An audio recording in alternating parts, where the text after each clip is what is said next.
Pourquoi je n'achèterai jamais une Akiya? Bonjour à tous, aujourd'hui j'aimerais vous parler de ce sujet-là. J'y ai pensé toute la semaine, je trépignais d'impatience de pouvoir tourner cette vidéo.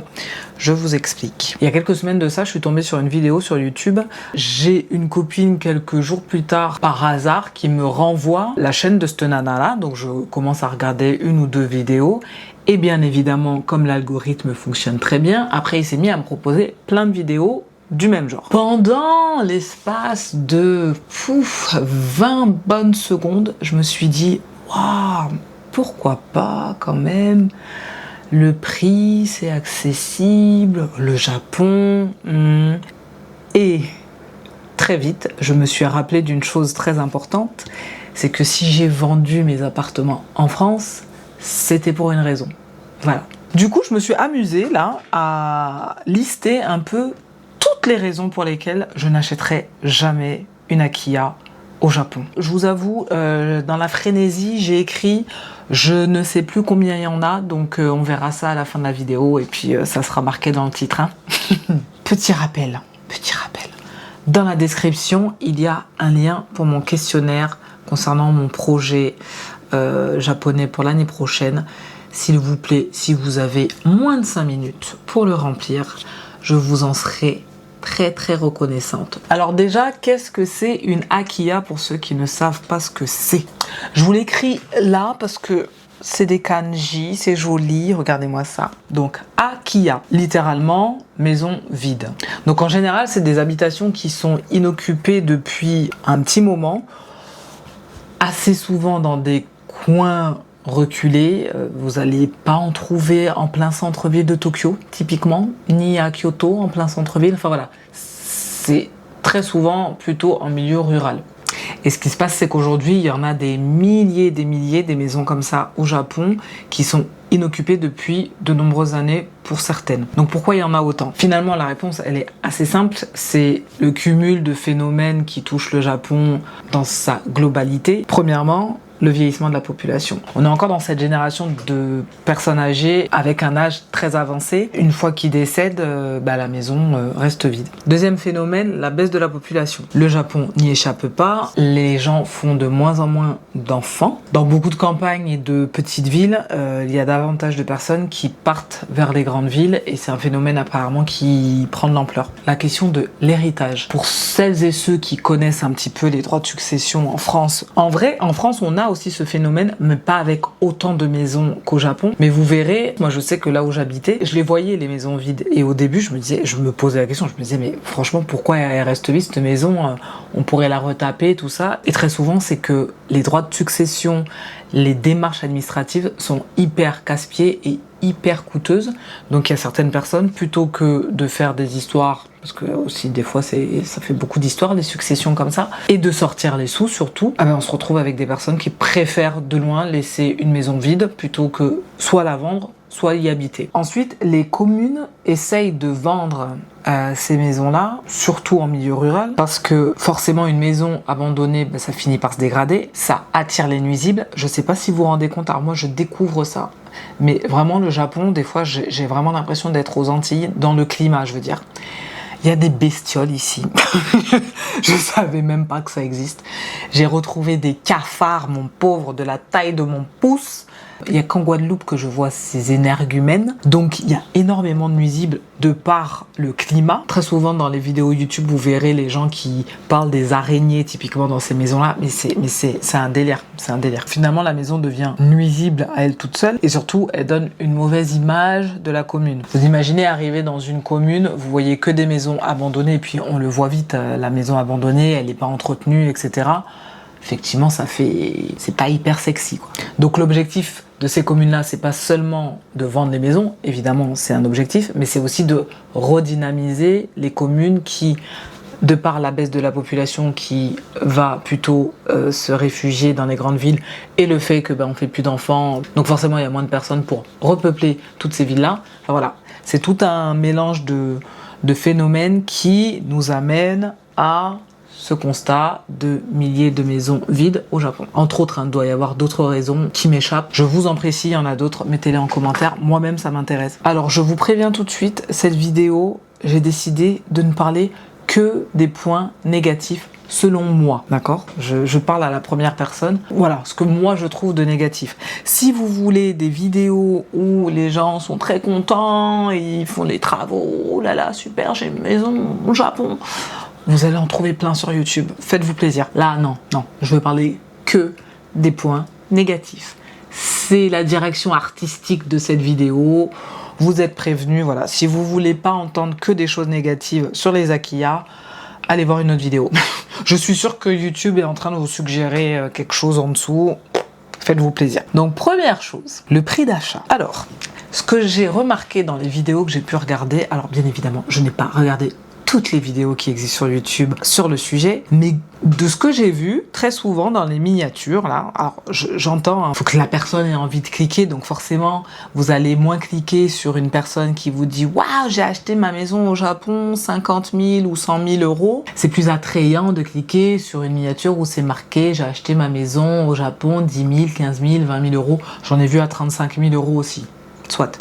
Mais là, tu regardes la vidéo et tu te rends compte que, allez, au milieu de la vidéo, en fait, le prix qui est marqué sur la miniature, c'est pas vraiment le prix que la personne a payé.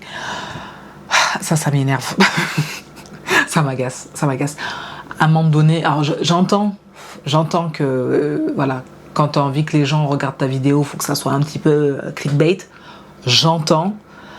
Mais à ce moment-là, mais pas de prix, je sais pas, ça m'énerve. Donc voilà, la miniature avec le prix de la maison, mais pas le prix global. Je trouve ça trompeur, donc voilà, premier point négatif. Deuxième point, les travaux. Alors, très souvent, on va entendre des gens dire « Ah non, mais quand tu vas acheter une Akiya, faut pas avoir peur des travaux. » C'est vrai, mais il faut pas avoir peur des travaux. Le problème des travaux, c'est que quand tu commences, en vrai, tu sais pas vraiment quand ça finit. Parce que tu fais tes devis, nan, ok, ça va coûter tant, très bien. Franchement, s'il y a une personne ici, là, qui a déjà fait des travaux chez lui et que ça n'a pas dépassé le budget... Expliquez-moi comment vous avez fait. Parce que moi, les travaux que j'ai fait dernièrement dans le studio avant de le vendre, quand je l'avais récupéré, j'avais mon enveloppe, j'avais mon budget dans ma tête. Je m'étais dit, voilà. Mais le budget, tu le dépasses. Bien évidemment que tu le dépasses. Donc les travaux, tu sais quand ça commence, tu ne sais pas quand ça s'arrête. Tu ne sais pas. Voilà. Et à plus forte raison sur des vieilles maisons comme ça. Le problème de ces vieilles maisons, c'est que t'as toujours des surprises. C'est... Donc déjà, rien que les travaux à prévoir... Dame. Faut savoir aussi une chose, c'est que le Japon, c'est un pays extrêmement humide, pour ceux qui ne sont pas au courant. Donc imaginez ce genre de maison qui est faite à 80% de bois. L'humidité, les termites, les machins, les bidules, sans compter tous les parasites, comme je vous disais, qui existent, dont vous n'avez même pas connaissance. Je trouve que c'est vraiment qui tout double le truc. Tu peux tomber sur une maison où tu vas faire tes travaux, ça va bien se passer, et tu peux tomber sur la maison où les travaux sont interminables. Et là, on reparle du prix d'achat. Troisième point. Si la maison, elle est pas chère, c'est qu'il y a une raison quand même, non? Faut voir où la maison, elle est située. Encore une fois, par rapport à ce que j'ai pu voir dans les vidéos que j'ai visionnées, vraiment, j'ai regardé des vidéos avant de tourner celle-ci parce que, voilà, je voulais... avoir le plus d'éléments possible. Et ce que j'en vois, c'est que la plupart des gens qui ont acheté ces maisons-là, ils circulent en voiture. Enfin, c'est quand même une question à se poser. Tu te dis, la maison, elle est restée vide aussi longtemps. Même un Japonais veut pas l'acheter alors qu'elle est pas chère. C'est qu'il y a une raison quand même. Je sais pas. Quatrième point, ça fait un petit peu le lien avec les travaux, mais là, c'est plus en rapport avec la barrière de la langue. Et le fait que vous êtes un étranger. Au Japon, vous êtes et vous serez toujours un gaijin. Tu peux parler le japonais le plus fluide que tu veux, tout ce que tu veux. Tu peux être ici depuis 10, 20, 30 ans. Tu es et tu seras toujours un gaijin. Pourquoi je dis ça ? Il y a 2 ans, donc en 2024, quand j'étais venue en vacances ici, j'avais à Osaka pris une auberge tenue par un Français, très sympa. Si ça vous intéresse, c'est l'auberge du Tanuki Noir. Tanuki Noir ? Ouais, c'est ça. Et du coup, il m'expliquait un petit peu comment il avait réussi à avoir cette auberge, etc. Donc il l'a acheté, il a fait énormément de travaux dedans et il parle très bien japonais, hein. Et il m'expliquait comment ça avait été une galère. Parce que ne croyez pas que... alors oui, le japonais a du savoir-vivre, mais ne croyez pas que tous les japonais sont honnêtes. Lui, il s'est débrouillé. Encore une fois, il parlait japonais, mais il m'a clairement dit que le nombre de fois on a essayé de lui mettre à l'envers au niveau des prix, au niveau de ceci, les délais qu'il a dû attendre combien de temps quand il devait faire, il m'avait parlé de son papier peint qu'il devait faire poser, etc. On l'a fait galérer. Alors je ne dis pas encore une fois que ça se passera comme ça pour tout le monde, mais c'est quand même quelque chose qu'il faut avoir en tête. Et encore une fois, le mec, il parle japonais. 5e point, j'aurais même dû le mettre en premier celui-là parce que je trouve que c'est le plus important. Acheter une maison au Japon ne vous donne absolument pas de visa. Ça ne vous donne absolument pas de droit de sol. Ça ne vous donne encore moins pas une résidence. Quelqu'un qui achète une maison au Japon, n'importe qui peut acheter une maison au Japon, il faut le savoir. Mais, comme tout à chacun, si vous n'avez pas de visa de travail ou un visa étudiant de 2 ans ou un PVT, bon bref, vous êtes cantonné à votre exemption de visa, donc de 90 jours. Voilà. J'ai du mal à m'imaginer acheter une maison et que pour X ou Y raison, je puisse pas y accéder quand je veux. Exemple très concret. Après le Covid, rappelez-vous, le Japon a fermé ses frontières quasiment pendant 2 ans et demi. Donc t'as ta maison au Japon, pendant 2 ans et demi, tu ne peux pas y avoir accès. Pour rappel, on a en ce moment au Japon un gouvernement qui est chaud patate sur l'immigration. Donc on sait pas ce qu'ils vont nous pondre demain. On sait pas.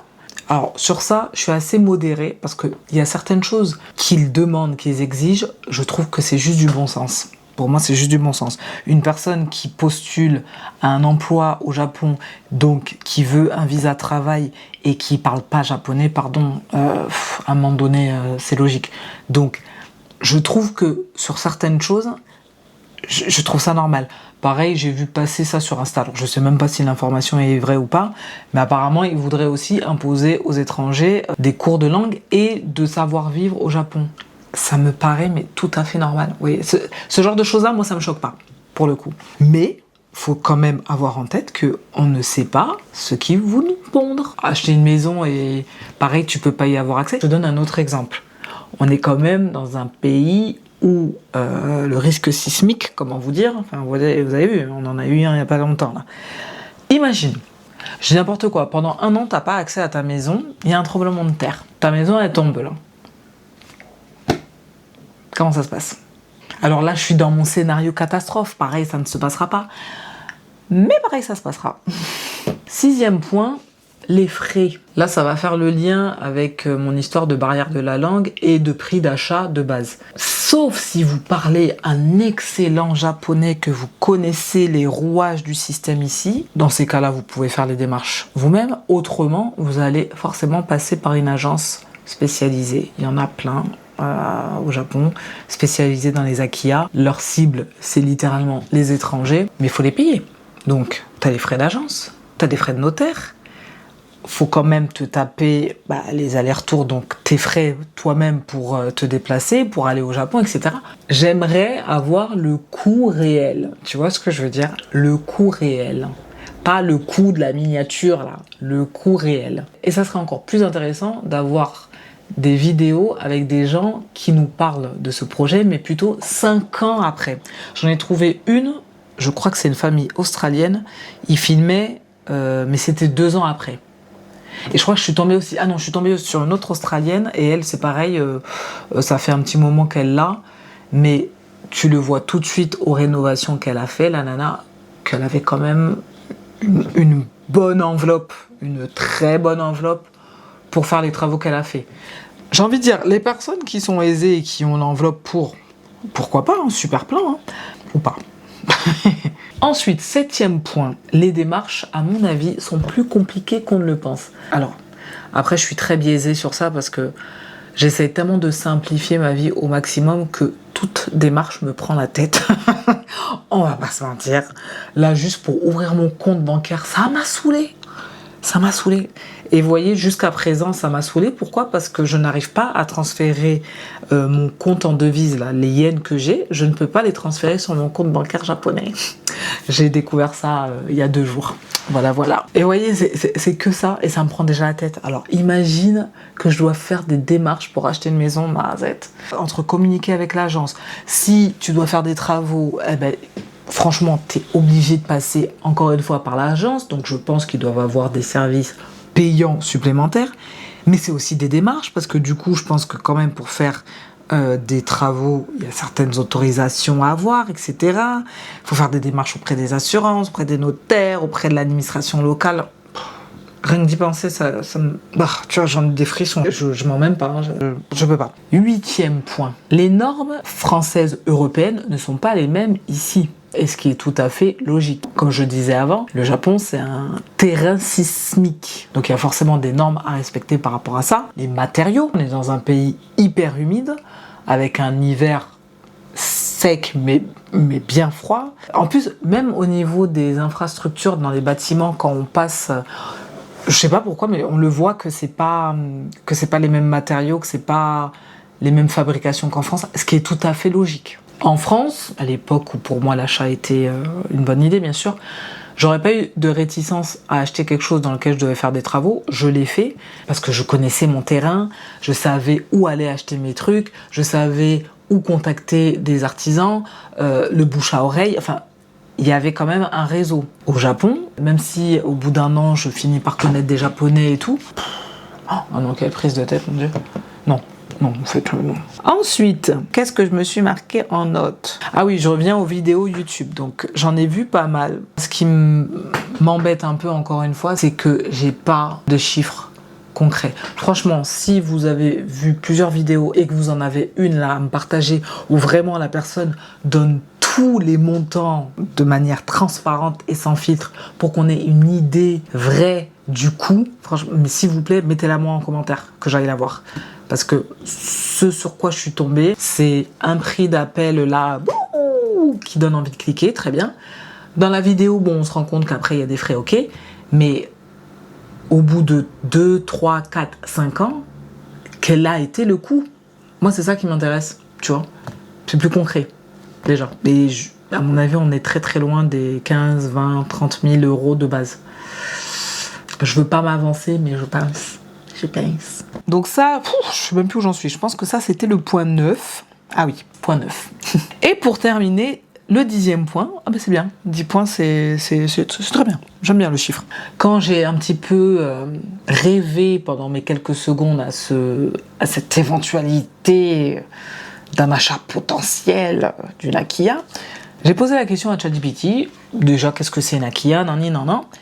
Et figurez-vous qu'il m'a posé une question que je trouvais très légitime, que je vais vous poser, et on va s'arrêter sur ce dernier point. Acheter une Akiya, est-ce que on achète vraiment une maison ou un fantasme? Là, je l'ai trouvé fort, j'ai fait « Ah ouais !» Elle est pas bête cette question. Parce qu'effectivement, les quelques secondes où je me suis surprise à « Ouh ouais, pourquoi pas ?» c'était plus du domaine du fantasme que de l'envie irrépressible d'être propriétaire de ma maison, à plus forte raison dans un pays où je suis étrangère, où je ne connais pas les normes. Et honnêtement, je pense que même si je vivais ici depuis 5 ans, que je connaissais un peu plus les us et coutumes du pays, c'est mon état d'esprit déjà avec lequel je suis arrivée ici. Pour celles et ceux qui ont vu ma vidéo sur le fait que j'ai tout vendu, encore une fois, je l'ai fait pour une raison. Et le peu de fois où j'ai eu ce petit soupçon de « Ah ouais, peut-être que finalement, j'aurais pu garder un pied-à-terre », mais vraiment, je crois qu'au bout de 10 minutes, je me suis... Bon, 10 minutes, ça a été quand même long, mais je me suis souvenu de pourquoi je l'ai fait. Et là, je me suis dit, ah oui, non, ah oui, oula, non. Je sais pourquoi j'ai vendu, très bien. Donc encore moins acheter dans un autre pays. Diantre. Derrière ce truc de se dire, j'ai acheté une maison au Japon, c'est hyper exotique, hein. T'imagines, j'ai acheté une maison au Japon, j'ai une maison au Japon. C'est le fait de quitter ton pays, d'avoir une nouvelle vie, de te dire waouh, j'ai acheté une maison à 15 000 balles. Ok, mais non, non, c'est pas une vidéo faite pour, pour vous décourager. C'est vraiment une réflexion que je me suis faite et que j'avais envie de partager avec vous. C'est peut-être un très beau projet qui pourra certainement correspondre à certaines personnes. C'est comme pour tout, hein. Y a certaines personnes, ça leur correspond d'avoir une famille avec 10 enfants, d'autres, ça leur correspond pas. Il n'y a pas de souci, tant que ça vous correspond, pourquoi pas. Moi, non. Non, non, non. Oh là là, non. Je trépignais d'impatience de pouvoir exprimer tout ça. Je suis très contente de l'avoir fait. Merci d'avoir regardé cette vidéo. Surtout, n'hésitez pas à me laisser des commentaires. Je sens que ça va être des commentaires très intéressants à lire. Laissez-moi des liens si vous avez des vidéos à me suggérer. Je serai très curieuse d'aller les voir. Et en attendant, je vous remercie et je vous dis à très bientôt. Sayonara!